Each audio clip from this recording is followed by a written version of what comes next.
उनको नींद आ जाएगी तो महाराज कथा कैसे सुन पाएंगे, कथा नहीं सुनेंगे तो तुम्हारे धाम को कैसे जाएंगे। और खाली गोदाम हो जाता है तो उसमें तो फिर ताला लगाना पड़ता है। भगवान ने कहा तो एक उपाय करवा देंगे ना। बोले क्या? बोले बीच बीच में जा करके और भगवान के जयकार लगाते रहेंगे। बोले भक्त वत्सल भगवान की जय हो। बीच बीच में जाकर के हम जयकार लगाते रहेंगे, फिर जो सो रहा होगा वो जाके जग जाएगा। अच्छा, इस प्रकार से प्यारे भगवत प्रेमियों, आज पार्वती मैया को नींद आ गई है। बड़ा सुंदर सा भजन है, केवल 2 कड़ी हम लोग गाएंगे।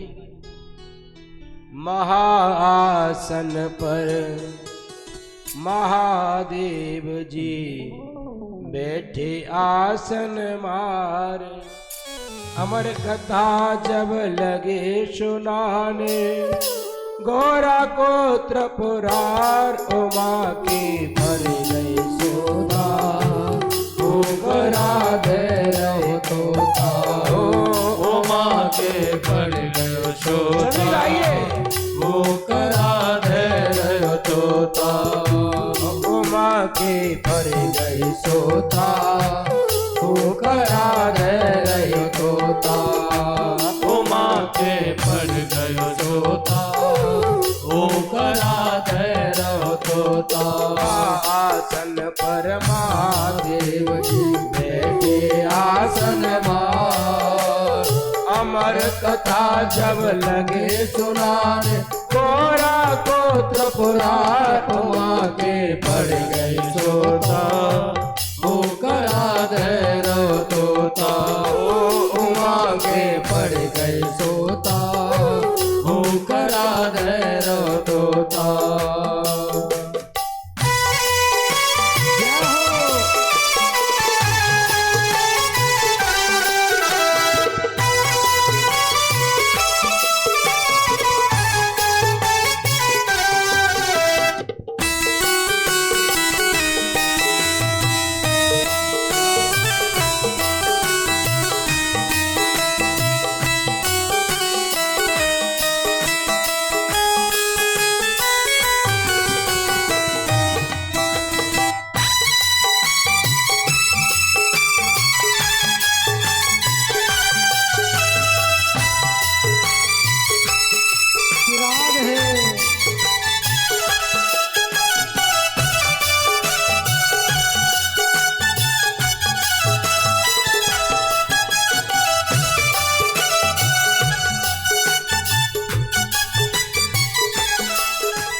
भोलेनाथ शंकर ने गौरा को कथा सुनाई, भोलेनाथ शंकर ने गौरा को कथा सुनाई, भोलेनाथ शंकर ने गौरा को कथा सुनाई, भोलेनाथ शंकर ने गौरा को कथा सुनाई, कथा हुई ना पूरी और नींद उमा को आई, हो कथा हुई ना पूरी और नींद उमा को आई, हो कथा हुई ना पूरी और नींद उमा को आई, कथा हुई ना पूरी और नींद उमा को आई। भोलेनाथ जी समझ न पाए, भोलेनाथ जी समझ न पाए, पाए ओंकार उमा के पर गयो सोता, वो करा दे तोता, उमा के पर गए सोता, वो करा दे तोता।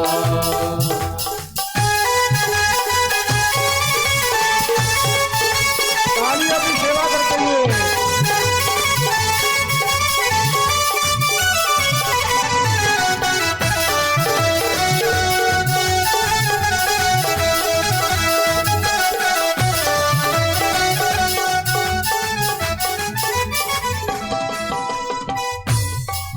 जब नींद से गौरा जागी, अब सोच हुआ है भारी। जब नींद से गौरा जागी अब सोच हुआ है भारी। जब नींद से गौरा जागे अब सोच हुआ है भारी। जब नींद से गौरा जागी अब सोच हुआ है भारी।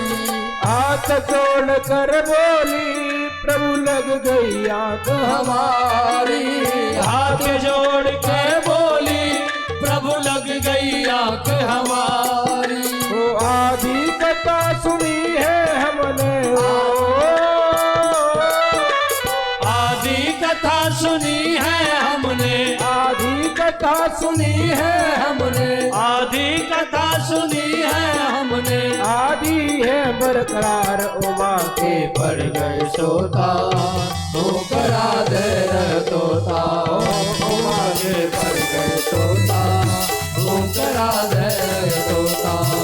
उमा के पड़ गए सोता होकर आधे तोता। उमा के पड़ गए सोता होकर आधे तोता। महाआसन पर महादेव जी बैठे आसन मार। अमर कथा को लगे सुनाने गौरा को त्रिपुरार। उमा के पर गए सोता और हुकरा दे रहे तोता। प्यारे भगवत प्रेमियों, तोता के अंदर में वो ताकत होती है कि मनुष्य की आवाज में आवाज मिला करके बोल सकता है। जैसे ही प्यारे भगवत प्रेमियों पार्वती मैया को नींद आ गई है, अंडा फूट गया है और उसमें से एक सुख पक्षी प्रकट हो गया है। बोले सुखदेव जी महाराज की जय हो। जैसे ही सुखदेव जी महाराज का जन्म हुआ है, तोते ने पार्वती की ओम ओम में ही ओम मिला करके बोलना प्रारंभ कर दिया है।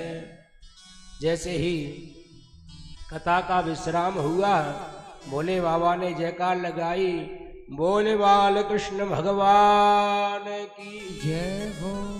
पार्वती मैया की नींद खुली और बोली, बाबा फिर क्या हुआ? बोले क्या मतलब? बोले मुझे तो नींद आ गई थी। अच्छा, हुंकार कौन भर रहा था? बोले मुझे नहीं पता है। एक हाथ में त्रिशूल और एक हाथ में डमरू लेकर के भोले बाबा दौड़ पड़े हैं। जाकर के देखा है तो सुख पक्षी को दिखाई पड़ा हुआ है। आगे आगे तोता और पीछे पीछे भोले बाबा जा रहे हैं। क्योंकि चढ़े रुष्टा चढ़े तुष्टा, रुष्टा तुष्टा चढ़े चढ़े। एक पलवर में भोले बाबा नाराज हो जाते हैं तो एक पलवर में भोले बाबा प्रसन्न हो जाते हैं।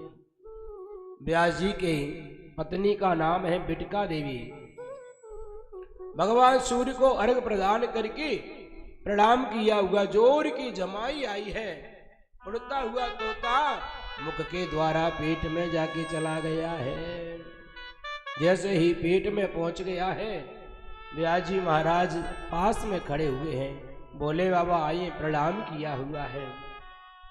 भोले बाबा ने कहा, व्यास जी तुम्हारे घर में हमारा चोर घुस गया है। न ग्रहम ग्रह मित्यायु ग्रहणी ग्रह मुच्यते। ईंट पत्थर के मकान को घर नहीं कहते हैं, स्त्री को ही घर कहा जाता है। इसलिए तुम्हारी स्त्री के पेट में हमारा चोर घुस गया है। व्यास जी महाराज ने कहा, पार्वती मैया ने ज्यादा भांग पिला दी क्या? अरे बाबा, भांग धतूरे को खाने वाले, बागंबर को पहनने वाले, कैलाश पर्वत पर रहने वाले तुम्हारे पास है क्या? किसकी चोरी की है? बोले उसने हमारी अमर कथा की चोरी कर ली है। और सुनो, जो अमर कथा का पान कर लेता है वो कभी मरता नहीं है। तो फिर आप क्यों त्रिशूल लेके दौड़ रहे हो? बोले तो मुझे याद ही नहीं रहा। बोले बाबा कैलाश पर्वत पे लौट करके वापस गए हैं और व्यास जी महाराज की पत्नी के गर्भ में एक दिन नहीं 12 वर्ष तक वो व्यास जी महाराज की पत्नी के गर्भ में 12 वर्ष तक निवास किया है सुखदेव जी महाराज ने। अंदर से वेद ध्वनि होती है। व्यास जी महाराज ने कहा, बेटा गर्भ से बाहर निकलो तुम्हारी माँ को बड़ा कष्ट हो रहा है। अंदर से आवाज आ रही है कि जब तक जाके परमात्मा का वरद हस्त मेरे ऊपर नहीं होगा तब तक मैं गर्भ से बाहर नहीं निकलूंगा। क्योंकि माया माया सब भजे और माधव भजे न कोई, जो कदापि माधव भजे तो माया चेरी होए। एक बार माधव कहने से भगवान की माया है वो चेरी बन जाती है, दासी बन जाती है। क्योंकि भूमि परत भार डावर पानी, भूमि परत भार डावर पानी, भूमि परत भार डावर पानी, भूमि परत भार डावर पानी, वह माया न पटाले, जीवन माया न पटाले, भूमि परत भार डावर पानी, भूमि परत भार डावर पानी, जीवन माया न पटाले, जीवन माया न पटाले। अपने पिताजी को बता रहे हैं सुखदेव जी महाराज, तो भूमि परत भा डावर पानी, आकाश से जल की निर्मल धारा जमीन पे आते ही वो मल से मलिन हो जाती है, गंदा जल हो जाता है। ऐसे ही जब गर्भ में जीव रहता है तो भगवान का बड़ा ही चिंतन करता है, भगवान का भजन करता है। और कहा भी है कि ईश्वर अंश जीव अविनाशी और चेतन अमल सहज सुख राशि। गर्भ से बाहर आते ही जैसे वो जल मल से मलिन हो जाता है, ऐसे ही जाके प्यारे भगवत प्रेमियों वो जीव गर्भ से बाहर आते ही परमात्मा की माया उसे पकड़ लेती है। इसलिए जब तक माधव का वरदस्त नहीं होगा तब तक मैं गर्भ से बाहर नहीं आऊंगा। भगवान ने आकाशवाणी की, बेटा सुखदेव तुम गर्भ से बाहर निकलो, मेरी माया तुम्हारी साधक बनेगी, बाधक नहीं बनेगी। ये जीव कितना धन्य है कि जिसने प्यारे भगवत प्रेमियों अपनी माँ के गर्भ में ही भगवान का दर्शन कर लिया था। तो जी परीक्षित राजा ने भी अपने माँ के गर्भ में ही भगवान का दर्शन कर लिया था। ये वक्ता ये श्रोता दोनों ही धन्य है कि जिन्होंने अपनी माँ के गर्भ में ही और भगवान का दर्शन किया हुआ है। आज सुखदेव जी महाराज जन्म लेते ही जंगल की तरफ जाने लगे हैं। हे पुत्र कहकर के व्यास जी महाराज ने पुकारा है, और लेकिन सुखदेव जी महाराज ने पीछे मुड़ के भी नहीं देखा है। कौन किसका पिता, कौन किसका पुत्र, वृक्षों ने उत्तर दिया हुआ है। आगे कुछ स्त्रियां स्नान कर रही थी, उनको देख करके व्यास जी महाराज को देख के वस्त्रों को पहन लिया है। व्यास जी महाराज ने उन स्त्रियों से पूछा, मेरा जवान बेटा आपकी आंखों के सामने से निकल गया, आपने वस्त्र नहीं पहने, अब मुझे देख करके आप वस्त्र पहन नहीं है, ऐसा क्यों? स्त्रियों ने भी जवाब दे दिया है कि तद्वीक्ष पृच्छते मुनौ जगतोस्तवासे स्त्री भेदानत सुतस्य विभक्त दृष्टि। बाबा आपकी दृष्टि में कौन स्त्री कौन पुरुष इसका ज्ञान है, पर सुखदेव जी महाराज की दृष्टि में तो न तो कोई स्त्री है न कोई पुरुष है। सिया राम मय सब जग जानी, करहु प्रणाम जोरे जुग पानी। सिया राम मैं सब जग जाने, करहु प्रणाम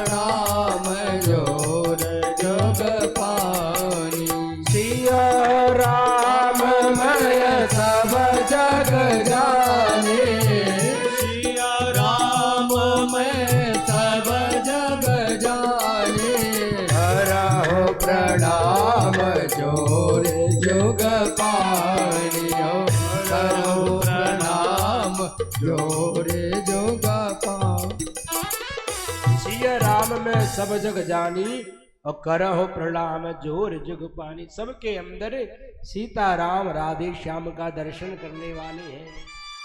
सुखदेव जी महाराज जंगल में जाकर के समाधि लगा करके बैठ गए हैं, निराकार ब्रह्म की उपासना में लग गए हैं। और इधर में व्यास जी महाराज अपने आश्रम पे लौट के आए हैं, समाधि को लगाया है। पूरा संसार नजर में आ रहा है कि संसार के लोग केवल खाने पीने कमाने में लगे हुए हैं।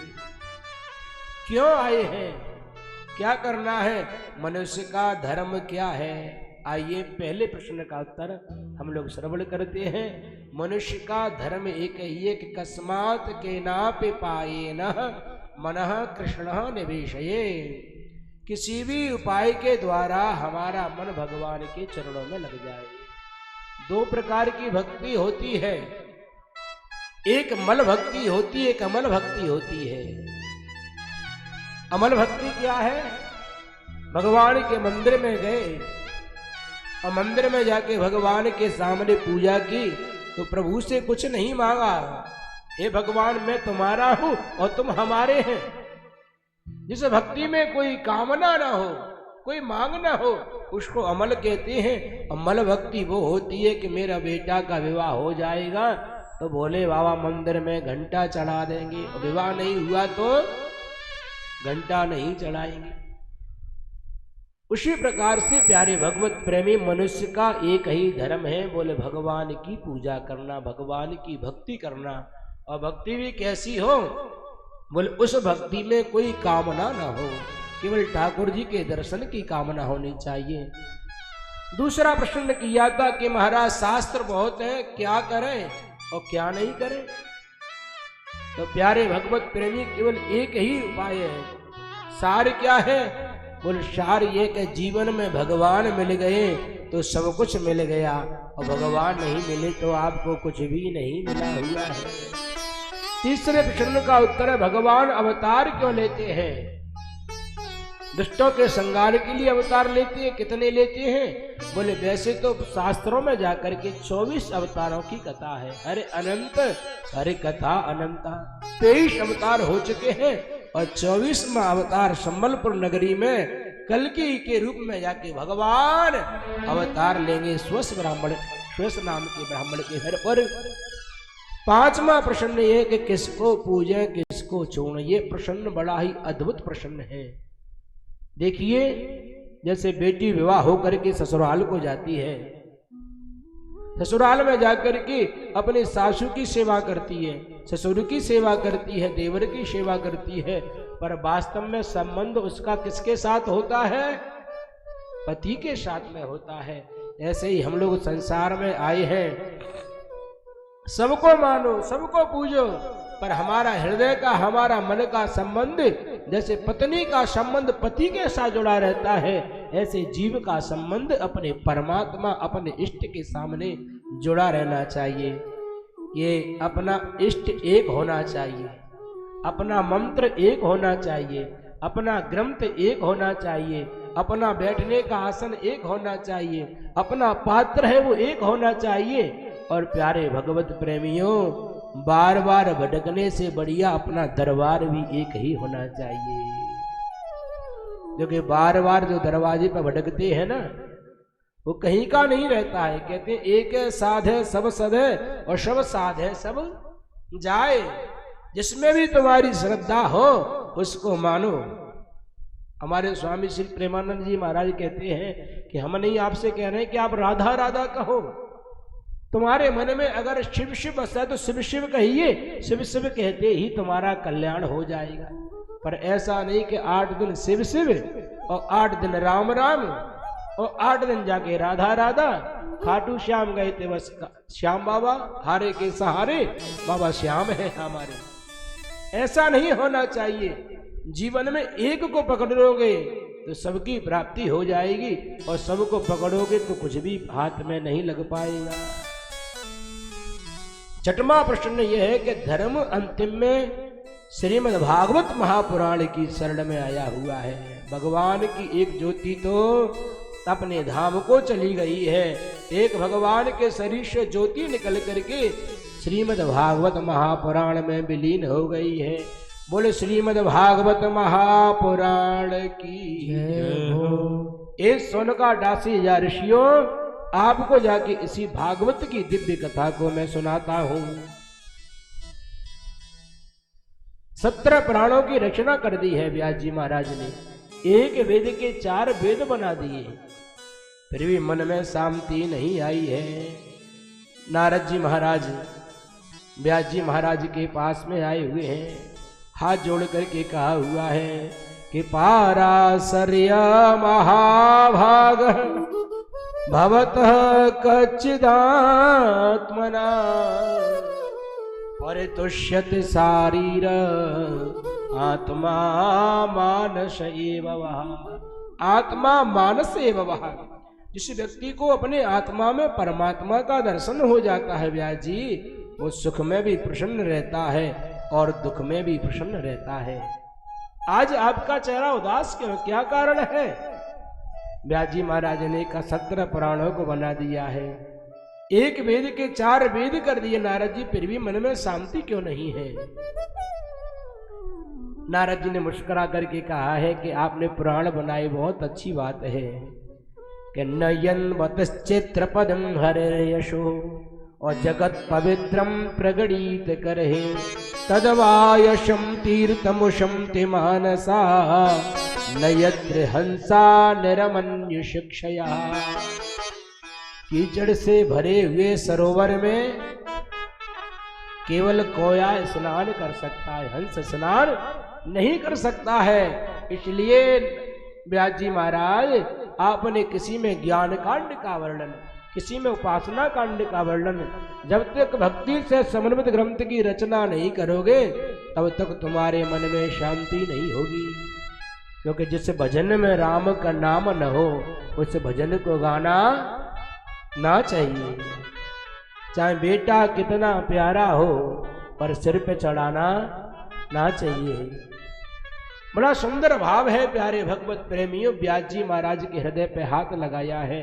नारद जी ने पूर्व जन्म की कथा को सुनाया है कि दासी का बेटा नारद बन सकता है, तो क्या आप एक संतों के आशीर्वाद से भागवत की रचना नहीं कर सकते हैं?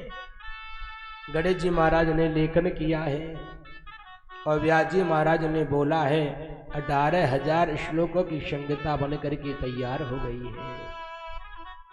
परमहंसों की संहिता पढ़ने वाला भी कोई परमहंस ये होगा जिसने काम और क्रोध को जीत लिया। कौन है? बोले ऐसा मेरा बेटा सुखदेव है, अपने शिष्यों को श्लोक को पढ़ा दिया है और जंगल में जाकर के उन श्लोकों को गुनगुनाया है। पहले श्लोक में भगवान की सुंदरता का वर्णन किया गया है। भगवान कितने सुंदर हैं कि बरहा पीड़म नटवर वपो कर्णयो कर्णिकारं बिभ्रदवाशः कनक कपिशमो वैजयन्तीं च मालां रंध्रान वेणोरधर सुदया पूरयन गोपवृंदै वृंदारण्यं स्वपदरमणं प्राविशद गीत कीर्ति। भगवान अपनी बांसुरी को बजा रहे हैं, मोर मुकुट को सिर पर धारण किए हुए हैं, वैजयंती की माला गले में लटक रही है। कर्णयो कर्णिकारम, कन्ने का फूल एक कान में लगा हुआ है और दूसरे कान में भी सुशोभित हो रहा है। ग्वाल बाल सका अपनी वृंदावन की गलियों में भगवान श्याम सुंदर कन्हैया के साथ में खेल रहे हैं। कन्हैया की जय हो, कन्हैया की जय हो गुणगान गा रहे हैं। सुखदेव जी महाराज के नेत्र खुले फिर बंद कर लिए। तो जो व्यक्ति इतना सुंदर है तो उसके गुण इतने सुंदर नहीं हो सकते हैं। व्यास जी महाराज को आके बताया है। शिष्यों ने कहा गुरुदेव नेत्र तो खोले, पर 1 मिनट देख करके फिर मैं पुनः जाके बंद कर लिए। व्यास जी महाराज समझ गए कि वो निराकार का उपासक है सुखदेव, इसलिए उसके सामने भगवान की दयालुता का जाके वर्णन कीजिए। भगवान कितने बड़े दयालु हैं, कितने कृपालु हैं। गए हैं शिष्यों ने जाकर के फिर हाथ जोड़ के और बढ़िया सुंदर श्लोकों को गाया हुआ है कि अहो बकीयं स्तन कालकूटं जिघांसया पायेदप्य साध्वी लेभे गतिं धातृचितां ततोन्यं कंबादयालो शरणं व्रजेम। अहो बकीयं, बकासुर की बहन पूतना भगवान को मारने के लिए आई, अपने स्तनों से कालकूट विष लगा करके, और मेरे गोविंद ने मैया यशोदा को मरने के बाद जो गति मिलनी चाहिए वही गति पूतना मौसी को प्रदान कर दी। लेभे गते धातृशतांत तोन्यम, बोले कंबा दयालु शरणम ब्रजेम। कौन ऐसा दयालु होगा जो उस ब्रजनंदन की शरण में जाना नहीं चाहेगा? क्योंकि मेरा भगवान, मेरा गोविंद न जाने कौन से गुण पर दयानिधि रीझ जाते हैं। आज प्यारे भगवत प्रेमियों, सुखदेव जी महाराज खड़े हुए हैं, दोनों हाथों को उठा करके दौड़ पड़े हैं और दौड़ करके व्यास जी के चरणों में प्रणाम किया है, पिताजी मुझे भागवत पढ़ाइए।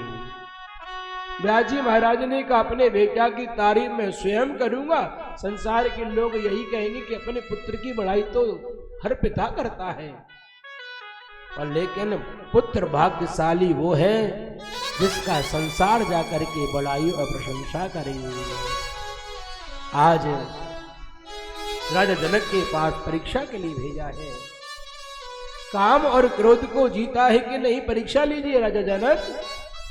जनक जी महाराज ने दरवाजे पे खड़ा कर दिया है, ऊपर से धूप पड़ रही है, नीचे से गर्म बालू में पैर तप रहे हैं। सुखदेव जी महाराज की 16 वर्ष की बड़ी सुंदर सी झांकी है, लाल लाल चेहरा है, घुंघराले बाल है, दिशाही उनके जाके वस्त्र है। हाथ जोड़ करके कहा है राजा से निवेदन के लिए सुखदेव जी महाराज पढ़ने के लिए आए हैं। जनक राजा ने कहा कहो कि बोले 5 दिन तक समय नहीं है, ऐसे ही दरवाजे पे भूखे प्यासे खड़े रहिए। 5 दिन तक भूखे प्यासे तपती हुई बालू में गरम गरम धूप में जाके तपते रहिए। 5 दिन के बाद सैनिक को भेजा, बोले अगर थोड़ा भी चेहरा पर आवेश हो, क्रोध हो तो वापस कर देना। प्यारे बंधुओं, धन्य है सुखदेव जी महाराज पहले से ज्यादा भी प्रसन्न हो रहे थे, क्योंकि व्यक्ति जब तक जाकर के परिश्रम नहीं करता है, जब तक जाकर के धूप में नहीं तपता है, तब तक भगवान की कृपा उसके ऊपर नहीं बरसती है। भगवान तो बड़े कृपालु तो है, पर लेकिन भगवान तड़पाते भी भक्त को बहुत है। आज जनक राजा ने क्रोध को जीत लिया, परीक्षा को ले लिया। अंदर कमरे में आइए, एक से बढ़कर के एक अप्सराओं को बीच में बिठा दिया सुखदेव जी महाराज के मध्य में। सुखदेव जी महाराज के मन में कोई काम विकार नहीं आया है, समझ गई कि इन्होंने अपने काम को भी जीत लिया है। पत्र लिख करके दे दिया कि तो साक्षात वेदांत का स्वरूप है सुखदेव, इसकी परीक्षा मैं क्या ले पाऊंगा। फिर भी व्यास जी महाराज आपके कहने के ऊपर मैंने इनको प्रमाण पत्र दे दिया है कि काम और क्रोध को जीत लिया सुखदेव जी महाराज ने। लौट करके आए हैं, पिताजी के चरणों में प्रणाम किया हुआ है।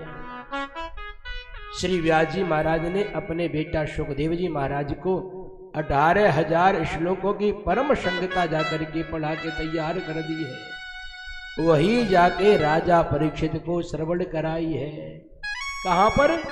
इसी पावन शुक्र काल में गंगा मैया के किनारे वटवृक्ष के नीचे बैठ करके सुखदेव जी महाराज ने परीक्षित राजा को कथा को श्रवण कराया है। प्रेम से बोलो राधे राधे। सौनकाटासी ऋषियों ने पूछा, गुरुदेव ये परीक्षित कौन है? बोले अस्यामयी श्रूयमाणायां कृष्ण है परम पोरस है, भक्तिर उत्पद्यते पुंस शोक मोह भयापया। यश्याम वही श्रूयमाणायाम कृष्ण है परम पुरुष है। परीक्षित की कथा को सुनाना ज्यादा महत्वपूर्ण नहीं है, पर लेकिन राजा परीक्षित की कथा भगवान की कथा से जुड़ी हुई है, और जिस भक्त की कथा भगवान की कथा से जुड़ जाए तो उस भक्त की कथा भगवान की कथा से कम नहीं होती है। क्योंकि आजकल प्यारे भगवत प्रेमियों, हमारे श्री धाम वृंदावन में तो लोग बाग भक्तमाल की कथा कराते हैं। भक्तमाल की कथा क्यों? क्योंकि कलिकाल में ऐसे ऐसे भक्त हुए हैं कि उनके कहने से भगवान उनके आंगन में जाकर के नाचा हुआ है, उनके कहने से भगवान ने हर मनोरथ को जाकर के पूर्ण किया हुआ है। एक नामदेव जी महाराज के महात्मा हुए हैं महाराष्ट्र के, उनके एक शिष्य थे, तो गुरुजी के पास गए, बोले गुरुजी हमारे घर को सोना बहुत है, धन बहुत है, पैसा बहुत है, पर लेकिन अब हमारे शरीर में सामर्थ्य नहीं रही है कि हम संतों की सेवा कर सकें। प्यारे बंधुओं, अपने गुरुदेव भगवान के चरणों में निवेदन किया कि एक हमारे घर पर ऐसा नौकर आ जाए, ऐसा नौकर आ जाए कि भले 4 बार भोजन करे, पर कम से कम वो संतों की ब्राह्मणों की सेवा करता रहे। गुरुदेव भगवान तो अंतर्यामी थे, भगवान ने उनकी प्रार्थना को सुना और प्रातःकाल मंदिर पे जा रहे थे सेठ जी, उधर से वो बालक आ रहा है। बालक की अवस्था वही 10-12 साल की अवस्था, घुंघराले बाल, गोल चेहरा, श्याम वर्ण। सेठ जी राधे राधे। बोले राधे राधे भैया कहाँ जा रही हो? बोले नौकरी की खोज के लिए निकला हूं। कितना पैसा लोगे, क्या काम करोगे?